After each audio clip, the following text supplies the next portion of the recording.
समय आ गया है दुनिया को बताने का कि सनातन क्या है। अब पूरे विश्व पर सनातन राज करेगा। अब होगा अधर्मियों का विनाश और धर्म की पुनर्स्थापना।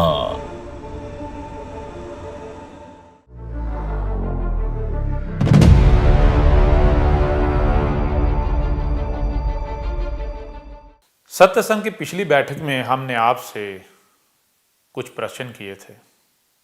उनमें जो परम प्रश्न था वो ये था कि आप कुछ भी बनाते हैं, कुछ लेने जाते हैं, कुछ लाते हैं, कुछ बनाते हैं, तो क्या बिना किसी कारण के कुछ लेकर आएंगे, कुछ खरीदेंगे या बनाएंगे? तो उसका बहुत ही सरल सा उत्तर था कि नहीं, आप कुछ भी लेकर आते हैं, कुछ भी बनाते हैं तो बिना किसी कारण के नहीं लाते या बनाते।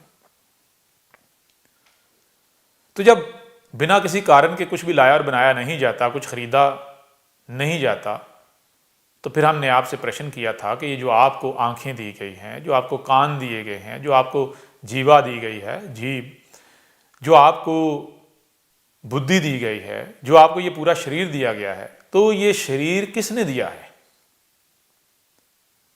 जिसने दिया है क्या बिना किसी कारण के दे दिया है? तो पहला प्रश्न कि किसने दिया है, तो इसका बहुत ही सरल सा उत्तर है, प्रकृति आपको वजूद में लेकर आई है, प्रकृति ने बनाया है, तो यह सब तो प्रकृति ने दिया है। अब अगला प्रश्न, प्रकृति ने दिया है तो प्रकृति ने क्यों दिया है, आपको क्यों बनाया? क्या बिना किसी कारण के बनाया? नहीं, बिना किसी कारण के नहीं बनाया। अब किस कारण के लिए बनाया है, किस कारण बनाया, यह जानना है तो आप फिर विचार करें। जैसे आपको बताया था कि कोई भी शय आप लेकर आते हैं तो उसका कारण क्या होगा, उसका मकसद क्या होगा। जैसे भोजन है तो भोजन किस कारण के लिए होता है? भूख मिटाने के लिए। ऐसे ही प्रकृति ने आपको ये सब दिया है तो क्यों दिया है? इसलिए दिया है, जब आंखों को आप देखें, आंखों में विचार करें, तो आंखें क्या करती? आंखें देखती हैं, आपको कुछ दिखाती हैं। प्रकृति ने आपको आंखें दी हैं तो क्यों दी हैं? इसलिए दी हैं ताकि आप इन आंखों से देखो, और केवल देखना है नहीं। फिर कान दिए हैं तो क्यों दिए हैं? कान में सुनने की क्षमता है, तो कारण तो वाज़ेह हो गया, क्लियर हो गया कि कान दिए हैं सुनने के लिए।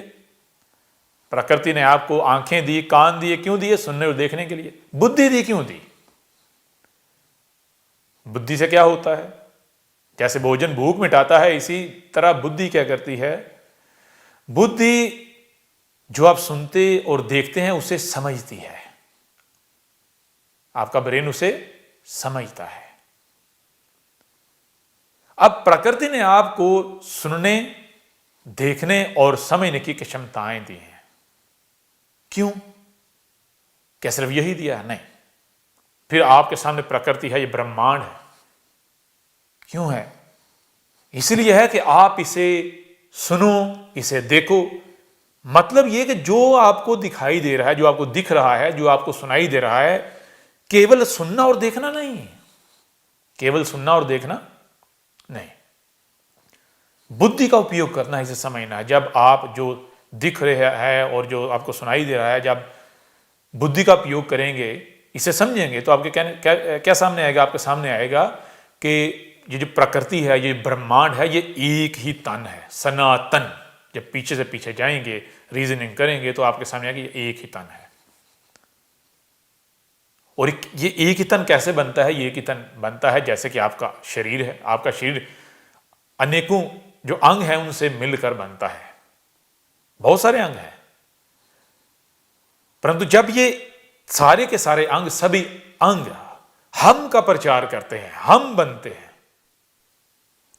हर अंग जो है वो बाकी सब के लिए जीता है, शरीर के लिए जीता है, तो ये है हम, तो ये एक शरीर बनता है, एक तन बनता है। ऐसे ही ये जो ब्रह्मांड है, ये प्रकृति है, इसमें इसके जितने भी अंग हैं ये एक दूसरे के साथ कनेक्टेड हैं, लिंक्ड हैं। तो जब ये एक दूसरे का लिंक्ड हैं, कनेक्टेड हैं, तो क्या बनता है? एक ही तन, एक ही वजूद, जिसे आप ईश्वर कहते हैं, गॉड कहते हैं, भगवान कहते हैं। सनातन क्या है? धर्म है। धर्म का मतलब? धर्म का मतलब ये है, धर्म का मीनिंग ये है कि आपका जो मकसद है, आपको जो यहां प्रकृति में लाए जाने का कारण है, वो कारण क्या है? वो कारण यह है कि आपने प्रकृति के मुताबिक चलना है। आप प्रकृति का एक अंग हो। आपने इस धरती के ऊपर अगर कुछ खराब है, कुछ प्रकृति के मुताबिक नहीं है, प्रकृति से कंपैटिबल नहीं है, वो उससे हटा हुआ है, तो वापस उसको प्रकृति के मुताबिक लाना है, उसको प्रकृति के साथ जोड़ना है। और जो प्रकृति के साथ जीव जंतुओं को तोड़ रहे हैं, उनको क्या करना है? उनको ऐसा करने से रोकना है। उनको ऐसा करने से रोकना ही उनके साथ युद्ध है। उनके साथ युद्ध है। और युद्ध कैसे लड़ा जाएगा? यह तो समय बताता है कि किस समय में कौन सा युद्ध, कैसा युद्ध। तो आज के समय में पहले पूरे विश्व को यह ज्ञान देना है, इस धरतीवासियों को, पूरे धरतीवासियों को यह ज्ञान देना, यह बताना है कि ये जो प्रकृति है इसके साथ दुश्मनी नहीं करनी, इसके साथ युद्ध नहीं करना, अहंकार नहीं बनना, हम का प्रचार करना है। पिछली बैठक में इस पर हमारी बात हुई थी। अब हम बात करेंगे, हमने आपको यह भी बताया था कि देखें, आपने खाना है, आपने पीना है, तो किसके लिए? अपने लिए नहीं, दूसरों के लिए। दूसरों किसके लिए? जब आप रीजनिंग करेंगे तो आपके सामने आएगा कि पूरे का पूरा ब्रह्मांड एक ही वजूद है, परंतु इस जो प्रकृति है, इसमें, इस धरती के ऊपर ये जो मनुष्य जाति है, इसने इस वजूद के अंदर एक वजूद खड़ा कर दिया, एक तन के अंदर एक तन बना दिया है, दूसरा तन बना दिया है। ये प्रकृति से कटे हुए हैं और ये जो कुछ भी बना रहे हैं, जो कुछ भी कर रहे हैं, ये प्रकृति के अगेंस्ट, प्रकृति के अंदर कैंसर बना रहे हैं, ये वायरस बने हुए हैं। एक दूसरी प्रकार से हमने आपको ये सारा बताया था। आगे चलेंगे, आगे चल के सत्संग में हर बात को, हर पहलू से, हर प्रकार से आपके सामने रखेंगे। परंतु यहां जो हम आपको बताना चाह रहे हैं, जिसके ऊपर हम चर्चा करने जा रहे हैं, वो ये है कि देखें, आप अपने लिए जीते हैं। क्यों जीते हैं? अपने लिए जब खाते हैं, अपने लिए क्यों? क्योंकि जब आप नहीं खाएंगे तो आपको पीड़ा होगी। आपको जब भूख लगती है, आप भोजन नहीं करेंगे तो आप मृत्यु की तरफ जाएंगे। इस आपके शरीर को पीड़ा होगी, तो इस शरीर की पीड़ा आपकी पीड़ा, क्योंकि वो आपको फील होती है। इस शरीर को अगर कहीं कोई चोट लगती है तो वो आपको फील होती है, आपको फील होती है, महसूस होती है। इस वजह से आप इस शरीर के लिए जीते हैं कि ये शरीर आनंद में रहे, सुकून में रहे। इस शरीर के आनंद के लिए आप कुछ भी करते हैं। क्यों करते हैं? क्योंकि जब यह शरीर आनंद में नहीं होता तो आपको पीड़ा होती है, आपको पीड़ा होती है। परंतु यहीं कुछ और भी हैं जिनकी पीड़ा होती तो उनकी अपनी है, लेकिन जब वो पीड़ित होते हैं तो आप भी तड़प उठते हैं, आपको भी पीड़ा होती है। वो कौन होते हैं? जिनके साथ आप इमोशनली कनेक्टेड होते हैं, जिनके साथ आपके इमोशंस, आपकी फीलिंग्स, आपके जज्बात जुड़े हुए होते हैं। आपका पति, आपकी पत्नी, आपकी संतान, आपके माता, आपके पिता, आपके बहन भाई, उनमें से अगर किसी को पीड़ा होती है तो आप भी पीड़ित हो जाते हैं, आप भी तड़प उठते हैं। हालांकि वो पीड़ा आपको नहीं होती जो पीड़ा उनको होती है। अगर उनको कोई चोट लगती है, किसी का हाथ कट जाता है, किसी का सर फट जाता है, तो जिस प्रकार की पीड़ा उनको होती है उस प्रकार की पीड़ा आपको नहीं होती, परंतु जिस प्रकार की भी पीड़ा आपको होती है आप उनके लिए तड़प उठते हैं। आपके भी आंखों से आंसू निकल पड़ते हैं, आंसू बह पड़ते हैं। क्यों? क्योंकि आप उनके साथ इमोशनली कनेक्टेड होते हैं। तो जिन जिन के साथ आप इस तरह कनेक्टेड होते हैं, आप उनको अपना शरीर, उनको अपना समझते हैं, फिर आप उनके लिए जीते हैं। परंतु जब आप गौर करें, आप विचार करें, पीछे से पीछे जाएं, जो भी आपको सुनाई दे रहा है, जो भी आपको दिख रहा है, दिखाई दे रहा है, जब आप बुद्धि का उपयोग करेंगे, पीछे से पीछे जाएंगे, विचार करेंगे, तो आपको पता चलेगा कि पूरे का पूरा ब्रह्मांड, ये प्रकृति एक ही तन है, सनातन एक ही तन है। पीछे से पीछे जाके ये बात तो सामने आती है, ये सत्य तो सामने आता है, परंतु ये नहीं सामने आता कि जैसे पीड़ा होती है आपके अपने शरीर को या आपके किसी अपने को पीड़ा होने से आपको पीड़ा होती है, ऐसे ही पीड़ा हमें तब क्यों नहीं होती, आपको तब क्यों नहीं होती जब इस ब्रह्मांड में, इस प्रकृति में किसी दूसरी मखलूक को, किसी दूसरी क्रिएशन को चोट लगती है। जब वो पीड़ित होती है तो आप उसी तरह पीड़ित क्यों नहीं होते जिस तरह पीड़ित आप इस शरीर को चोट लगने से होते हैं। जिस तरह आपका कोई भाई बहन, कोई नाती, आपका पति, आपकी पत्नी, आपकी संतान में से, आपके माता पिता में से कोई पीड़ित होता है, तो उनके पीड़ित होने से जो पीड़ा आपको होती है, इस तरह की पीड़ा या इस प्रकार की पीड़ा आपको तब क्यों नहीं होती जब ये जो ब्रह्मांड है, जो प्रकृति है, इसमें किसी अगर क्रिएशन को, किसी मखलूक को, किसी प्राणी को, किसी अंग को पीड़ा होती है। तो क्या वजह है इसकी? क्या इसका मतलब यह है कि यह ब्रह्मांड एक तन नहीं है?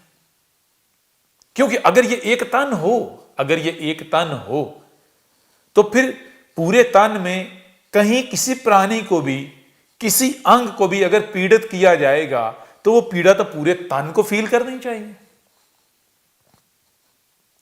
अब आप भी अगर उसी तन का हिस्सा हैं, आप भी, ये एक तन है, आप इस तन का एक अंग हैं, और इस ब्रह्मांड में, इस प्रकृति में कोई भी जीव जंतु अगर पीड़ित है जो इस ब्रह्मांड का अंग है, तो फिर तो आपको भी पीड़ित होना चाहिए। परंतु आपको पीड़ा क्यों नहीं होती? क्या वजह है?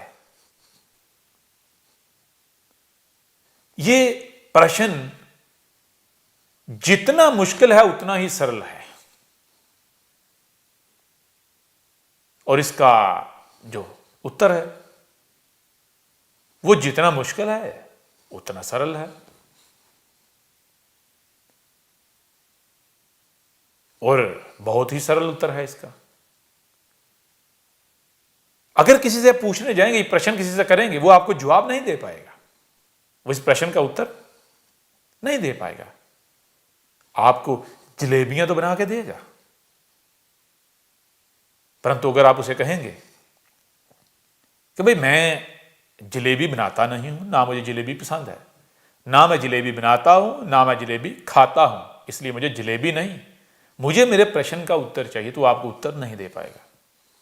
क्यों नहीं दे पाएगा? क्योंकि उसके लिए इस प्रश्न का उत्तर बहुत मुश्किल है। हालांकि हकीकत क्या है? परंतु हकीकत तो यह है, सत्य तो यह है कि इस प्रश्न का उत्तर बहुत ही सरल है। और उत्तर क्या है? उत्तर यह है, आप ये जो ब्रह्मांड है, ये प्रकृति, आप इससे कटे हुए हैं। आप इस प्रकृति के साथ हम नहीं, अहम का रिलेशन रखे हुए हैं। जब आपका इस प्रकृति के साथ हम का रिलेशन ही नहीं है, तो प्रकृति का दुख आपका दुख कैसे हुआ? प्रकृति की पीड़ा, प्रकृति के किसी अंग की पीड़ा आपकी पीड़ा कैसे हुई, आपको कैसे फील होगी। और आसान किए देते हैं, सरल किए देते हैं। दो मनुष्य हूं, दो मनुष्य, एक मनुष्य कौन है, एक मनुष्य वो जो आपका पति हो, आपकी पत्नी हो, आपकी संतान में से कोई हो, आपके माता पिता में से कोई हो, आपके नाती में से कोई हो, आपके जो रिश्तेदार हैं उनमें से कोई हो, कोई आपका दोस्त हो। एक तरफ ये लोग हो गए, ये व्यक्ति हो गए, इनमें से किसी को सामने रख लें। दूसरी तरफ आप ऐसा करें कि किसी ऐसे मनुष्य को रख लें, किसी ऐसे व्यक्ति को रख लें कि जिसके साथ आपको कोई ताल्लुक नहीं है, आपका कोई नाता नहीं है, वो आपका नाती नहीं है, दोनों पीड़ित होते हैं। तो किसकी पीड़ा आपकी पीड़ा होगी, किसकी पीड़ा आपकी पीड़ा होगी, किसकी पीड़ा आपको महसूस होगी, किसकी पीड़ा से आप भी पीड़ित हो जाएंगे, किसकी पीड़ा से आप पीड़ित होंगे और आप बेचैन हो जाएंगे, आपका चैन लुट जाएगा, आपका आनंद खत्म हो जाएगा। विचार करें, बहुत सरल है। जो आपका अपना है उसकी पीड़ा आपको फील होगी, जो आपका अपना नहीं है उसकी पीड़ा आपको फील नहीं होगी। और आप रोज देखते हैं, हर दिन देखते हैं, रोड पर एक्सीडेंट होते हैं, तो जिसका एक्सीडेंट होता है, जो मारा जाता है, जिसको चोट आती है, उसका जो अपना होता है वो तो रो रहा होता है पीड़ा से, परंतु जो दूसरा होता है, जिसका उसके साथ कोई ताल्लुक, कोई रिलेशन नहीं होता, कोई लिंक नहीं होता, वो वीडियो बना रहा होता है, वो देखकर आनंद ले रहा होता है, वो ऐसे ही देख रहा होता है जैसे कोई फिल्म देखी जा रही होती है, जैसे फिल्म देखता है, कोई ड्रामा देखता है, उसके लिए वो मनोरंजन होता है। तो ऐसा क्यों? एक के साथ आप इस तरह कनेक्टेड हो कि उसकी पीड़ा आपकी पीड़ा, दूसरा उसकी पीड़ा आपकी पीड़ा है ही नहीं, आपको कोई फर्क नहीं पड़ता। क्या वजह है? जैसे इनके साथ आपका कनेक्शन है, जो आपके अपने हैं, जब ऐसा कनेक्शन, ऐसा रिलेशन आपका हर किसी के साथ हो जाएगा, प्रकृति के साथ हो जाएगा, पूरे ब्रह्मांड के साथ हो जाएगा, तो इस ब्रह्मांड में कहीं पर भी, इस ब्रह्मांड की, इस प्रकृति के किसी भी अंग को कोई तकलीफ होगी तो आप उसी तरह फील करोगे, उसी तरह आप पीड़ा से कराह उठोगे, आप पीड़ित होगे। जैसे आपका यह शरीर जब पीड़ित होता है तो आपको पीड़ा होती है, या फिर आपका कोई अपना पीड़ित होता है तो आपको पीड़ा फील होती है, आप पीड़ित होते हैं। तो जब आपका अपना कोई पीड़ित होता है, जब आप उसी पीड़ा में देखते हैं, तो क्या आप हाथ पर हाथ रख के बैठ जाते हैं? आपका अपना किसी समस्या का शिकार होता है तो आप उसे देखते रहते हैं, आनंद लेते हैं, या फिर आप उसकी समस्या का समाधान करने की कोशिश करते हैं? जरा विचार करें। तो जब आप ये जो ब्रह्मांड है, ये जो प्रकृति है, इसके साथ ऐसे कनेक्ट हो जाएंगे कि इस ब्रह्मांड, इस प्रकृति में से कहीं पर भी किसी भी अंग को पीड़ित किया जाएगा, वो पीड़ित होगा, तो उसकी जो पीड़ा है वो आपको फील होगी। जब आप ऐसे कनेक्ट हो जाएंगे, कैसे? जैसे आप कनेक्ट हैं अपने इस शरीर से और अपने रिश्तेदारों से, अपने जो आपके रिश्ते नाते हैं, आपके जो प्रिय हैं, जब ऐसे ही आप कनेक्ट हो जाएंगे पूरे विश्व के साथ, पूरे ब्रह्मांड के साथ, प्रकृति के साथ, सभी लोगों के साथ, तो हर लोक में कहीं पर भी, कहीं भी कोई पीड़ित होगा तो आप पीड़ित हो जाएंगे। और जब आप पीड़ित होंगे तो आप खामोश होकर नहीं बैठेंगे, आप चुप होकर नहीं बैठेंगे। फिर आपके पास जो भी होगा, जो आप कर सकेंगे उसकी पीड़ा दूर करने के लिए, आप वो करेंगे। आपके पास धन होगा, आप उसकी पीड़ा दूर करने के लिए धन का इस्तेमाल करेंगे। आपके पास ताकत होगी, आप उस ताकत का इस्तेमाल करेंगे। आपके पास बुद्धि होगी, आप बुद्धि का उपयोग करेंगे। आपके पास जीवा होगी, आप जीवा से क्या करेंगे, उसकी पीड़ा दूर करने की कोशिश करेंगे। जैसे किसी का कोई अपना जब पीड़ित होता है, वो खुद कुछ नहीं कर पा रहा होता, तो वो क्या करता है, वो मदद के लिए, हेल्प के लिए शोर मचाता है। वो उस समय उसकी जुबान बन जाता है।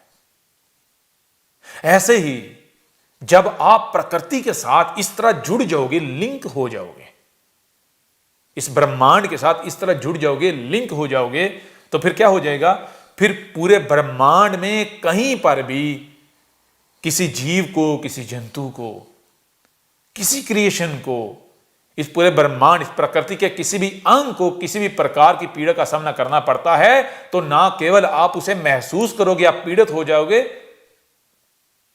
परंतु आप उसकी पीड़ा दूर करने के लिए बेचैन हो जाओगे। और जो आप कर सकते हो वो करोगे। कम से कम आप उसकी जुबान बन जाओगे, आप शोर मचाओगे, हेल्प के जो है वो ऐलान करना शुरू कर दोगे। अब यहां एक समस्या है।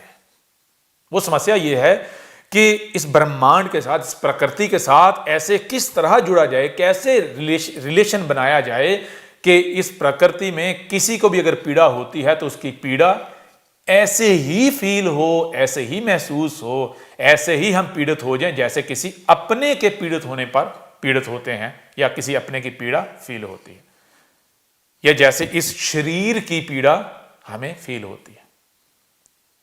जो आपके जितने ज्यादा करीब होगा उसकी पीड़ा आपको उतनी ज्यादा महसूस होगी, उसकी पीड़ा से आप उतने ही ज्यादा पीड़ित होंगे। इसकी हम एक मिसाल आपके सामने रखते हैं। कभी आपने देखा कि जो माता पिता होते हैं, अगर वो कहीं ऐसी जगह पर फंस जाएं कि जहां पर वो और उनकी संतान है, संतान को बचाने के लिए उन्हें खुद मौत को गले लगाना पड़े, तो वो क्या करते हैं, खुद उनको पीड़ित होना पड़े, इस शरीर को पीड़ित करना पड़े, तो वो क्या करते हैं, वो संतान को बचाते हैं या नहीं? वो अपनी पीड़ा को बड़ी पीड़ा समझते हैं या अपनी संतान की पीड़ा को? वो इस शरीर की पीड़ा को बड़ा समझते हैं या फिर वो अपनी संतान की पीड़ा को? तो उस समय इस शरीर की पीड़ा से अपनी संतान की पीड़ा बड़ी हो जाती है। क्यों? क्योंकि माता पिता को संतान अपने शरीर से ज्यादा प्रिय होती है। माता पिता जो हैं, उनके साथ उनकी जो संतान होती है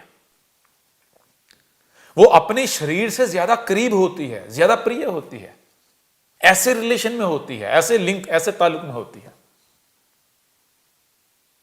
तो जिसके साथ आपका ज्यादा करीब का रिलेशन होगा, जो ज्यादा प्रिय होगा, उसकी पीड़ा आपको प्रिय हो जाएगी, उसकी पीड़ा आपकी पीड़ा बन जाएगी, परम पीड़ा बन जाएगी। अब आपने इस ब्रह्मांड के साथ ऐसे जुड़ना है, ऐसे ताल्लुक, ऐसा रिलेशन कायम करना है, ऐसा रिलेशनशिप बनाना है कि इस ब्रह्मांड में, इस प्रकृति में कहीं पर भी किसी को भी अगर पीड़ा का सामना है तो उसकी पीड़ा उससे बढ़कर आपको फील हो और आप फिर अपने लिए नहीं, उसके लिए जियो। आप उसकी पीड़ा दूर करने के लिए उठ खड़े हो। आप अपनी जीवा का उपयोग उसकी पीड़ा दूर करने के लिए करो, उसके आनंद के लिए करो। आप अपने कानों का उपयोग, आंखों का, बुद्धि का, हाथों का, टांगों का, पूरे के पूरे शरीर का, यहां तक कि आपको कुछ भी प्राप्त है, ईश्वर ने आपको कुछ भी दिया है, वो धन दौलत है, वो कुछ भी है, कोई मकाम है, कोई मर्तबा है, कोई ओहदा है, तो कुछ भी ईश्वर ने आपको दिया है, इस प्रकृति ने आपको दिया है, तो आप उसका उपयोग किसके लिए करोगे? अपने लिए नहीं, प्रकृति के लिए करोगे। क्यों? क्योंकि आप वो करने पर मजबूर हो जाओगे। अब यहां समस्या क्या है? यहां समस्या यह है कि क्या हमें जबान से यह कहना पड़ेगा कि उनकी पीड़ा हमारी पीड़ा है? क्या ऐसा ऐलान करना पड़ेगा, ऐसा दावा करना पड़ेगा?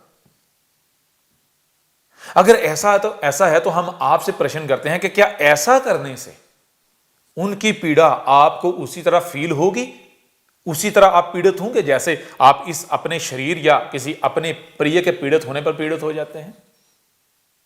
अगर हां तो ऐसा करना है, अगर नहीं तो फिर ऐसे नहीं। फिर वो करना है जिसके करने से आप प्रकृति के साथ ऐसे जुड़ जाएं कि प्रकृति की पीड़ा बिल्कुल उसी तरह आपकी पीड़ा बन जाए जैसे आपके शरीर की पीड़ा आपकी पीड़ा है, आपके अपने किसी प्रिय की पीड़ा आपकी पीड़ा है। ऐसा कैसे होगा?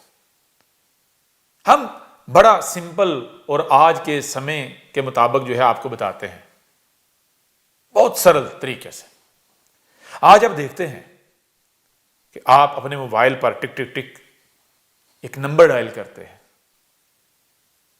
तो इस दुनिया में, इस धरती पर किसी दूसरी जगह पर हजारों किलोमीटर दूर कोई दूसरा मनुष्य है, उसके मोबाइल के ऊपर बेल बजना शुरू हो जाती है। ऐसा होता ही नहीं होता। अब कभी आपने विचार किया कि दोनों मोबाइल आपस में कैसे कनेक्ट हैं? बीच में कोई वायर आपको नजर आती है, केबल? नहीं। कैसे आपस में कनेक्टेड हैं या नहीं? ऐसे ही जो पुलिस वाले हैं, जरा विचार करें कि जब वो वायरलेस करते हैं तो पूरा जो उनका वायरलेस सिस्टम है आपस में कैसे कनेक्टेड होता है?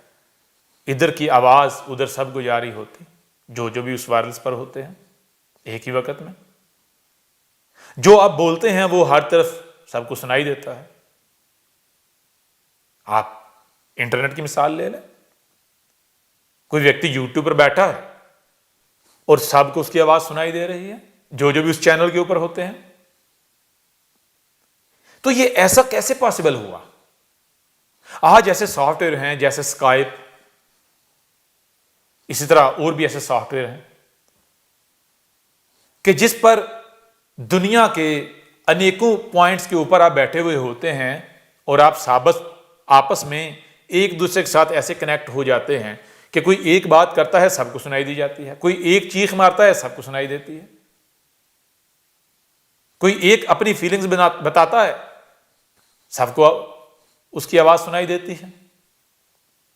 कैसे? ये आज आपको बताया जा रहा है कि ये जो प्रकृति है इसके अंदर ऐसी नेटवर्किंग है जो इन आंखों से नजर नहीं आती, जो इन कानों से सुनाई नहीं देती, जो इस बुद्धि से समझ में नहीं आ रही। परंतु ये नहीं को समझ नहीं आ सकती। आज समझना बहुत आसान हो गया। क्यों? आज आप अपनी आंखों के सामने देख रहे हो। क्या देख रहे हो? Telecommunication system, radio waves. ये जो सारा निजाम है, टेलीकम्युनिकेशन सिस्टम, पूरा सिस्टम, ये कैसे चल रहा है? अनेकों डिवाइसेस जो है आपस में कैसे कनेक्ट है? बीच में क्या है? ऐसी फोर्स है या नहीं है? विचार कर रहे हैं?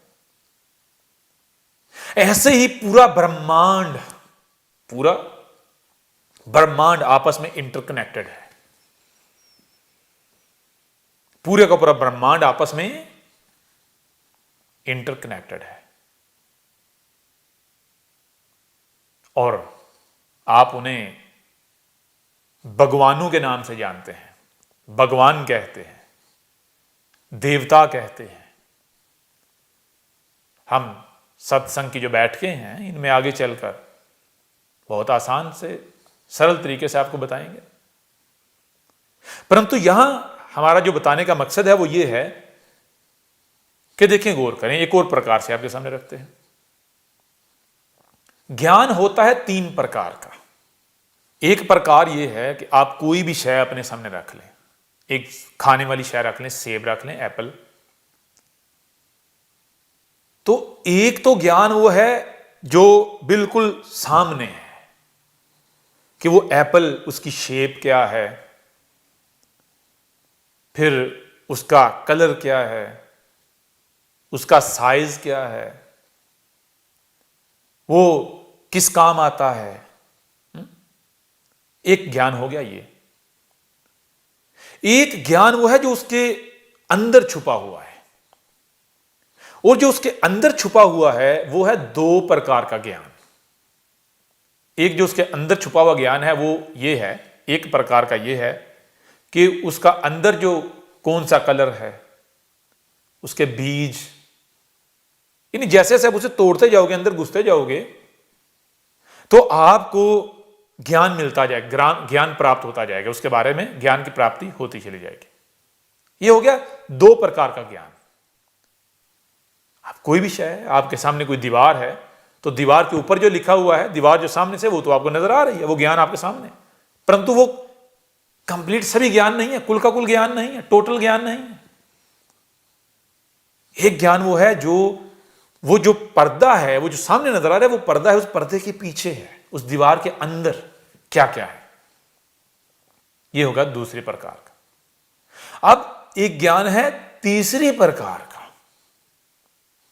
सेब एक बाहर वाला ज्ञान, एक उसको तोड़ो, काटो, अंदर जाते जाओ, काटते जाओ, अंदर ज्ञान प्राप्त होता जाएगा। एक तीसरी प्रकार का ज्ञान है, वो है उसका टेस्ट, जायका। अब आप विचार करें, इन 3 प्रकार में से 2 प्रकार का ज्ञान ऐसा है कि जो आप किसी को भी बता सकते हैं, परंतु जो तीसरी प्रकार का ज्ञान है वो इस विश्व में किसी भी प्रकार की कोई ऐसी भाषा नहीं है जिस भाषा में आप बता सकें। अब वो उस ज्ञान की प्राप्ति कैसे होगी? उस ज्ञान की प्राप्ति, और कीजिएगा, विचार कीजिएगा, जब तक आप सेब खाएंगे नहीं तब तक आपको उस ज्ञान की प्राप्ति नहीं होगी। जब तक, यानी आप प्रैक्टिकल नहीं करेंगे, जब तक कि आप वो कर्म करेंगे नहीं। अब इसको एक और प्रकार से आपके सामने रखते हैं। जरा विचार करें, आपसे पूछा जाए कि सेब का जायका, सेब का टेस्ट क्या है, फिर आपसे पूछा जाए जो बनाना है, केला है, उसका टेस्ट क्या है। ऐसे ही अनेकों प्रकार के आपके सामने फ्रूट्स रख दिए जाएं और आपसे पूछा जाए कि इनके जो जायके हैं, इनके जो टेस्ट हैं, इनमें डिफरेंस क्या है। परंतु आपसे यह पूछा जाए, आपसे यह प्रश्न किया जाए, पहले आपसे यह प्रश्न किया जाए कि भाई सेब खाया, क्या टेस्ट है? आप कहेंगे मीठा, स्वीट। बनाने का टेस्ट पूछेंगे जी, मीठा, स्वीट। इस तरह जिसका टेस्ट पूछते जाएंगे तो आप क्या कहेंगे? खट्टा या मीठा, खट्टा, मीठा या कड़वा। तो अब जिन के बारे में आप कह रहे हैं कि मीठा मीठा मीठा मीठा, ये भी मीठा, ये भी मीठा, ये भी मीठा, ये भी मीठा, क्या उन सब का टेस्ट सेम है, एक है? नहीं। जब उनका टेस्ट सेम नहीं है, एक नहीं है, तो फिर आप क्यों एक ही बता रहे हैं, मीठा मीठा मीठा मीठा? नंबर 1। नंबर 2, दुनिया की कौन सी भाषा है, दुनिया का कौन सा तरीका है जिस तरीके से आप जबान से किसी को यह बता सकते हैं कि ये जो 2 टेस्ट हैं इनमें अंतर क्या है? एप्पल और जो बनाना है, इनके टेस्ट में अंतर क्या है, फर्क क्या है, डिफरेंस क्या है? दुनिया की भाषा है? नहीं। जब तक कि आप खुद खाते नहीं हैं या किसी को खिलाया नहीं जाता, जब तक खुद टेस्ट किया नहीं जाएगा। अब आपके सामने यह चीज आ गई कि इस ब्रह्मांड में 3 प्रकार का ज्ञान है। 2 प्रकार का ऐसा है जो आप जीवा से किसी को बता सकते हैं, समझा सकते हैं, सिखा सकते हैं, परंतु वो जो तीसरी प्रकार का ज्ञान है, जो टेस्ट के लेवल का है, वो दुनिया की, इस विश्व की, संसार की किसी भी जबान में किसी को नहीं बताया जा सकता। केवल एक ही जबान है, वो है प्रैक्टिकल टेस्ट, जब तक कि वो टेस्ट किया नहीं जाएगा। अब आपसे एक सवाल है, क्या आपके लिए ये प्रकृति, इस प्रकृति की पीड़ा आपके अपने शरीर की पीड़ा से बढ़कर है, प्रिय है? क्या आप इस प्रकृति के लिए अपने अंग त्यागने को तैयार हैं? नहीं ना। आपने सत्संग के शुरू में क्या सुना था? हमने क्या कहा था? हमें सनातन धर्म, हमें ये प्रकृति, इस विश्व का एक एक सनातनी हमें अपने प्राण से भी बढ़कर प्रिय है। क्या ये आप कह सकते हैं? नहीं। परंतु अगर यही प्रश्न आपके सामने आपकी संतान के हवाले से रखा जाए, जो आपको सबसे ज्यादा प्रिय है, उसके बारे में रखा जाए कि उसके लिए क्या आप अपने प्राण त्याग सकते हैं, तो क्या जवाब देंगे? क्या उत्तर देंगे? वहां आप कहेंगे हां, जो आपको आपके अपने प्राण से भी बढ़कर प्रिय है, वहां आप कहेंगे कि मैं इसके लिए अपने प्राण भी त्यागने को तैयार हूं, अगर त्यागने पड़े तो मैं त्याग सकता हूं, मृत्यु को भी गले लगाना पड़ा तो लगा सकता हूं। परंतु प्रकृति के लिए आप ऐसा नहीं कह सकते, नहीं कहते। तो अब आप विचार करें कि ये जो व्यक्ति, ये जो मनुष्य आपके सामने बैठा हुआ है, ये क्या कर रहा है? ये क्या कह रहा है? ये तो कह रहा है कि इस प्रकृति के लिए, इस ब्रह्मांड के लिए, सनातन धर्म के लिए, इस विश्व के हर सनातनी के लिए, एक एक सनातनी के लिए ये अपने प्राण तक त्याग सकता है, ये मृत्यु तक को गले लगा सकता है। क्यों? क्योंकि ये सब इसको अपने प्राण से भी बढ़कर प्रिय है। क्यों? उसकी वजह यह है कि ये जो बॉडी है, ये जो शरीर आपके सामने बैठा हुआ है, ये इस प्रकृति की जो तकलीफ है, जो इसका जो संकट है, इसकी जो समस्याएं हैं, इनकी जो पीड़ा है, इसको ऐसे ही पीड़ित करता है जैसे आप अपने शरीर या जो आपके अपने हैं उनकी पीड़ा को, अपनी पीड़ा महसूस करते हैं, उनकी पीड़ा से पीड़ित होते हैं। जानते हैं इसका कारण क्या है? इसका कारण यह है कि आपको हम, ये जो शरीर है, ये जो व्यक्ति है, जबान से बता रहा है कि इस शरीर के लिए इस तरह पीड़ित होना है, लेकिन इसने इस शरीर को कैसे बताया है? इस शरीर को जो इल्म, जो ज्ञान का वो जो तीसरा लेवल है, जो थर्ड लेवल है, उस लेवल पर ले जाकर बताया है। इसने अपने शरीर को क्या किया है? इसने अपने शरीर को उस लेवल पर रखा है। किस लेवल पर? जिस लेवल पर, यानी इस शरीर को टेस्ट करवाया है, इल्म का वो, ज्ञान का वो लेवल। जब इस शरीर ने जो ज्ञान का वो तीसरा लेवल है उसको प्रैक्टिकल किया है, उसको टेस्ट किया है, तो प्रकृति का जो अंग अंग है, अगर कहीं भी कोई किसी को पीड़ा होती है तो ये शरीर उसकी पीड़ा से पीड़ित हो जाता है, ये उसे फील करना शुरू हो जाता है। पूरा ब्रह्मांड इस शरीर के साथ बतिया रहा है, अपनी समस्याएं बता रहा है। कौन सी समस्याएं? वो समस्याएं, वो संकटें, जो समस्याएं इस मनुष्य जाति की वजह से, इन धरती वासियों की वजह से इस ब्रह्मांड को लाहक हैं, जो इन धरती वासियों की वजह से, जो इस मनुष्य जाति की वजह से इस ब्रह्मांड को लाहक हैं। तो ब्रह्मांड इस शरीर से कम्युनिकेट करता है, इस शरीर को बता रहा है। कैसे?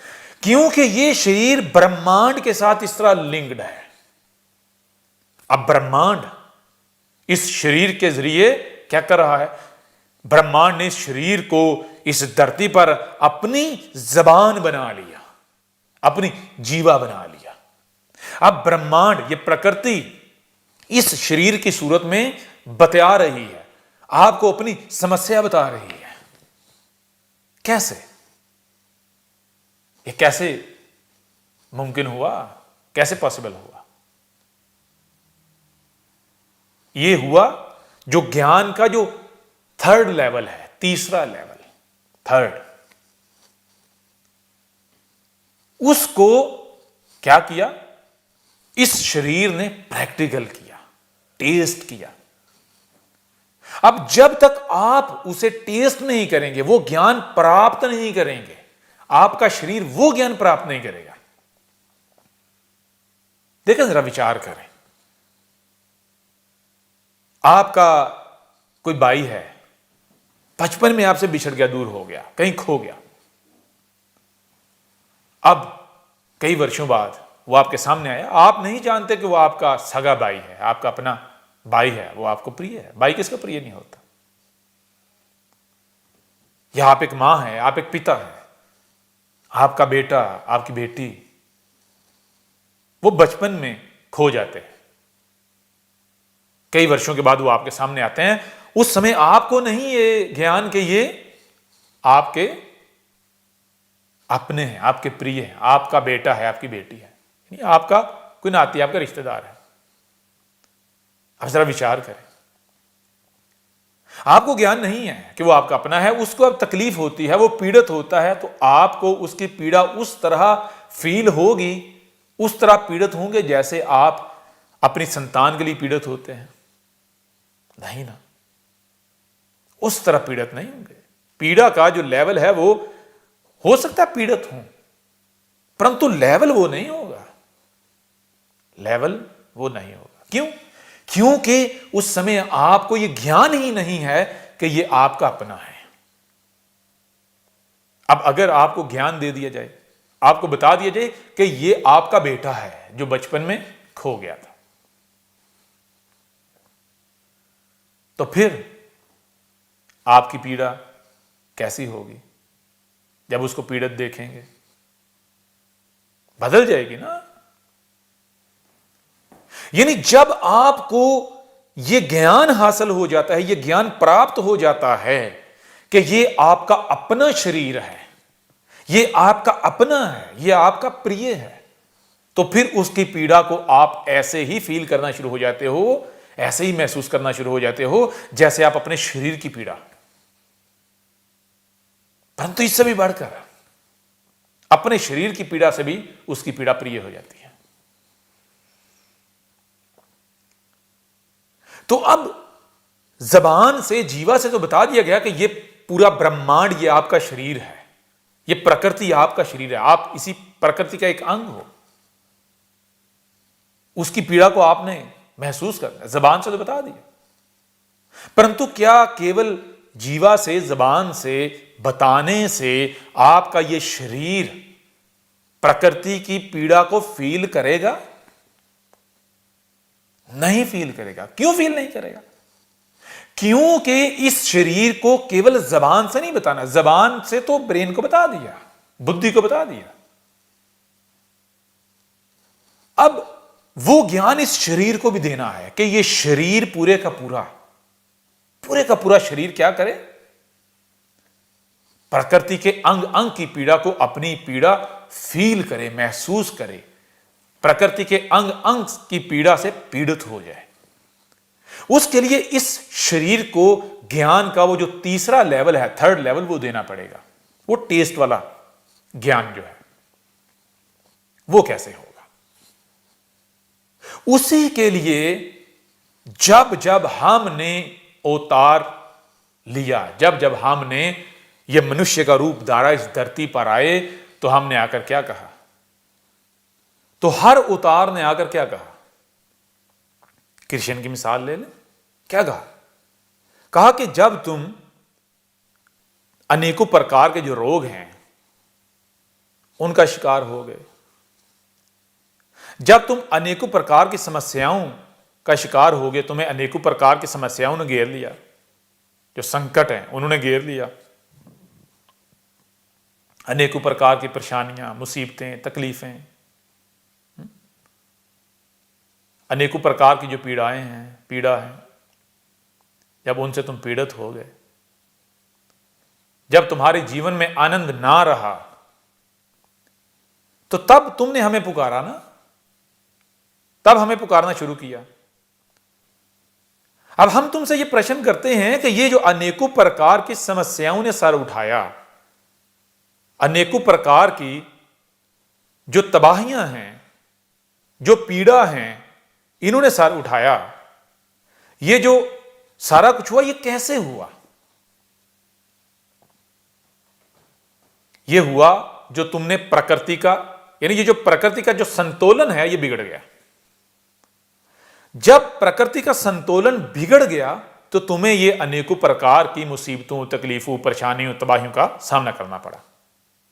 तुम्हारे जीवन से आनंद गायब हो गया,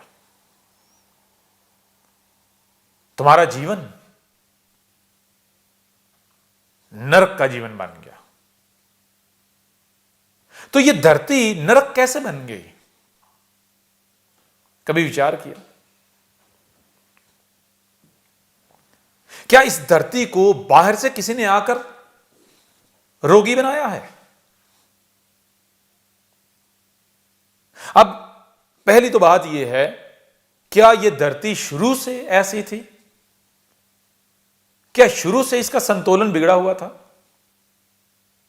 या नहीं? तो ये तो हर कोई जानता है, शुरू से संतुलन थोड़ी बिगड़ा हुआ था। जब आप पीछे से पीछे जाते हैं तो पता चलता है, जैसे आज कई प्रकार के ऐसे रोग हैं कि जो थोड़ा सा पीछे जाए वो नहीं थे, कहां से आ गए?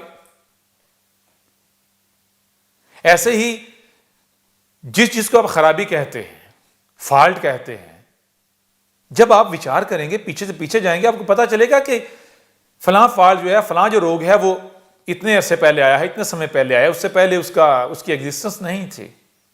तो ये इनकी एग्जिस्टेंस कैसे हो गई? ये कैसे एग्जिस्ट किए? जब आप विचार करोगे तो आपको पता चलेगा कि आप जो भी कर्म करते हो, आपके कर्मों से इस धरती का, इस प्रकृति का संतुलन या तो बिगड़ता है या फिर ठीक होता है। तो जब जब ईश्वर का अवतार आता है, जब जब ईश्वर आता है, ईश्वर क्या करता है? आप लोगों ने, आप जो मनुष्य जाति हैं, आपने क्या किया होता है? आप लोग क्या करते हो? इस धरती का संतुलन बिगाड़ देते हो। कैसे? अपने कर्मों से।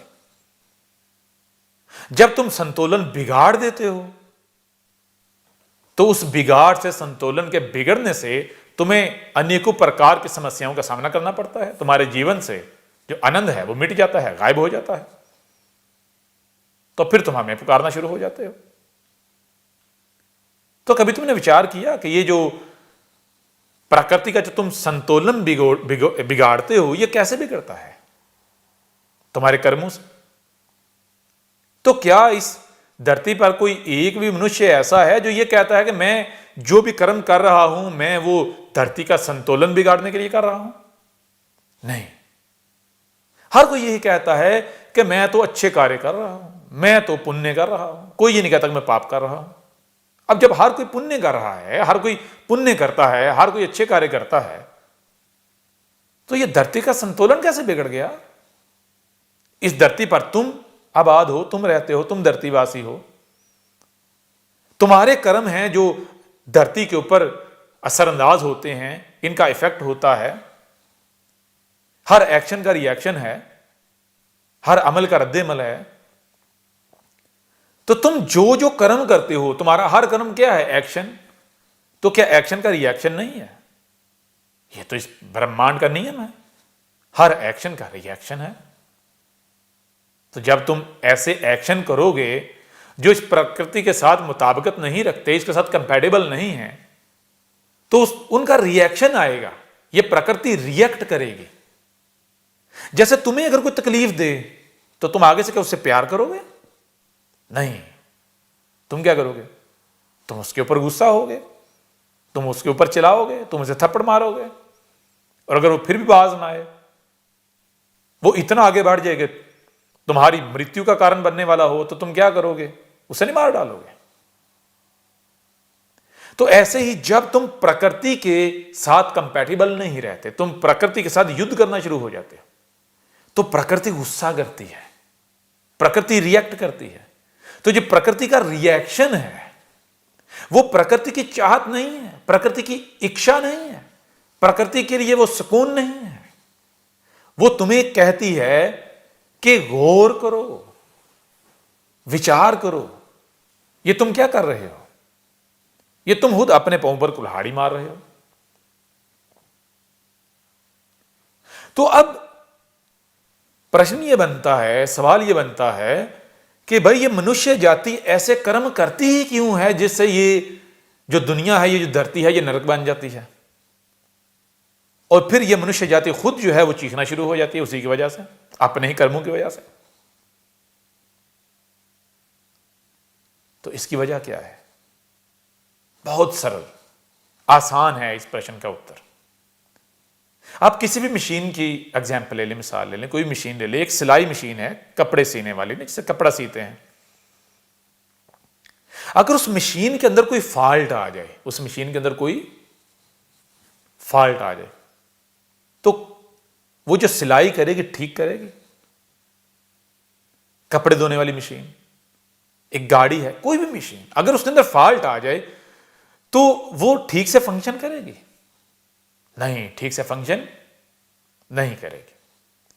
तो उस मशीन का जो फंक्शन करना है वो उसका कर्म है। अगर उसके अंदर फॉल्ट आ जाएगा तो वो कर्म ठीक नहीं करेगी, ठीक से फंक्शन नहीं करेगी। तो ठीक से फंक्शन ना करना वो क्या है? वो है पाप। वो क्या है? पाप। अगर ठीक से फंक्शन करेगी तो वो पुण्य है, यानी जो वो फंक्शन कर रही है, जो काम कर रही है, वो उसका कर्म है।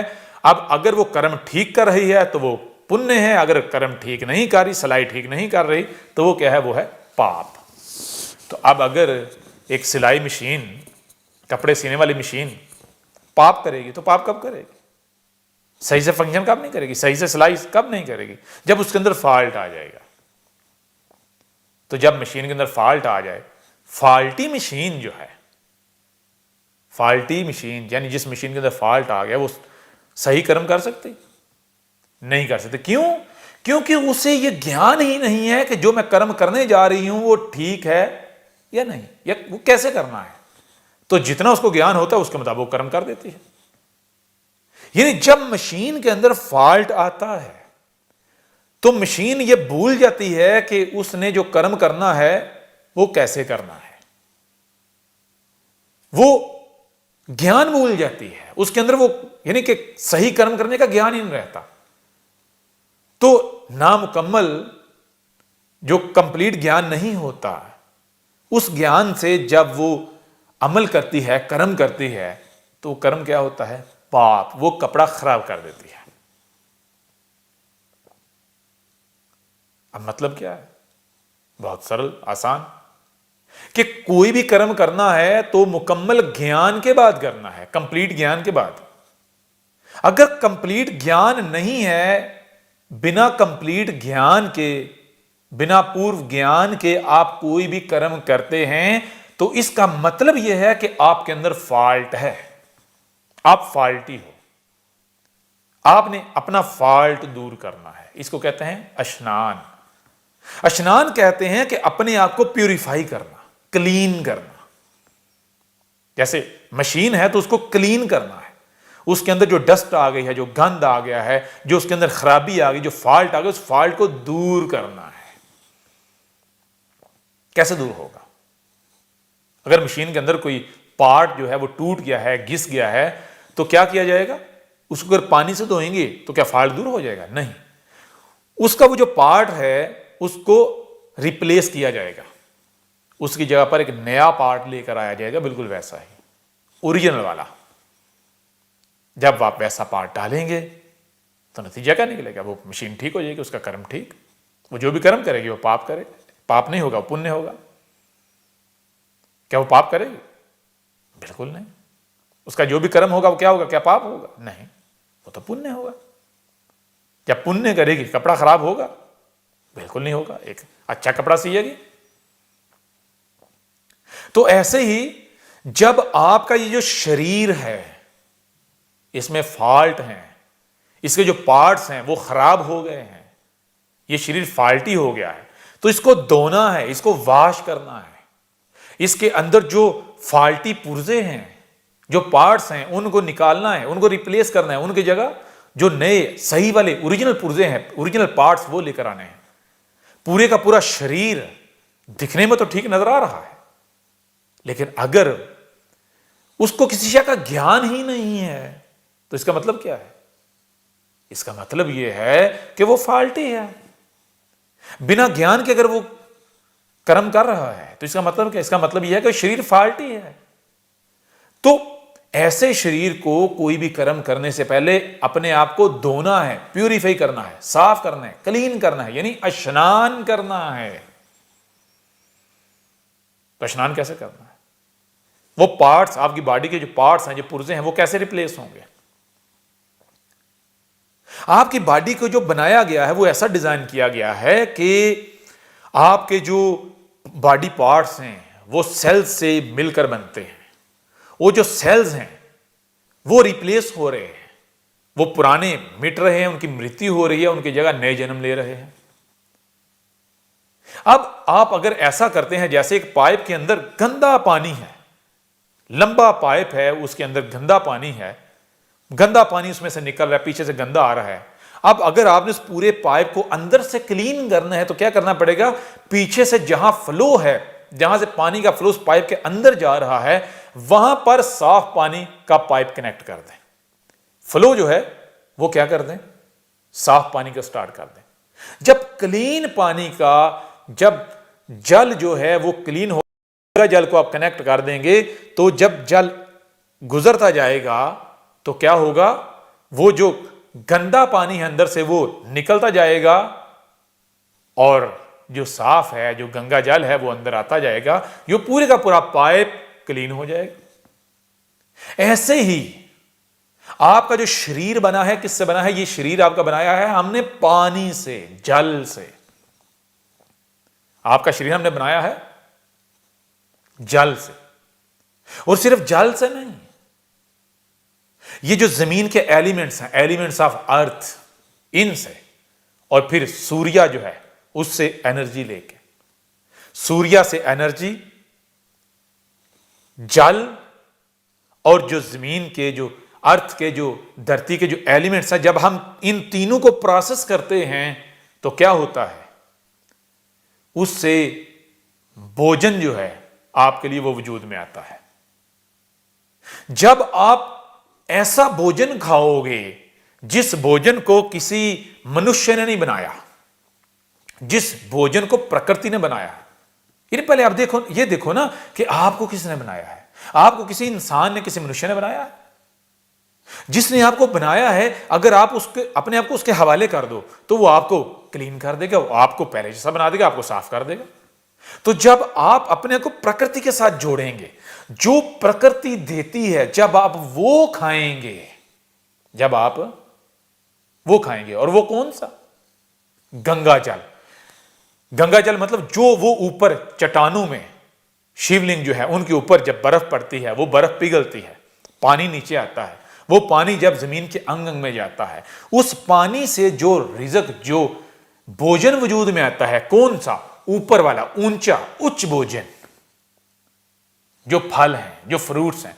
जब आप उच्च भोजन जो है, जो फ्रूट्स हैं, जब आप वो खाओगे, अपने इस शरीर में उसको डालोगे, उसका फ्लो स्टार्ट करोगे, तो आपका नया शरीर बनना शुरू हो जाएगा, नए सेल बनना शुरू हो जाएंगे, और पुराने सेल, जो पुरानी बॉडी है, वो खत्म होना शुरू हो जाएगी। ऐसे जैसे नया पानी आपकी बॉडी के अंदर जा रहा है। तो जब आप कुछ समय ये करोगे तो आपकी पूरी बॉडी ना केवल क्लीन हो जाएगी, वो गंगा जल से वॉश हो जाएगी, अंदर और बाहर से स्नान हो जाएगा, वो प्यूरिफाई हो जाएगी, परंतु उसके बाद आपकी बॉडी कहेगी कि मुझे फ्रूट्स ही चाहिए, मुझे गंगा जल ही चाहिए। गंगा जल किस रूप में? उन फ्रूट्स के रूप में। बात की समझ आ रही? विचार कर रहे हैं? समय आ गया है दुनिया को बताने का कि सनातन क्या है। अब पूरे विश्व पर सनातन राज करेगा। अब होगा अधर्मियों का विनाश और धर्म की पुनर्स्थापना।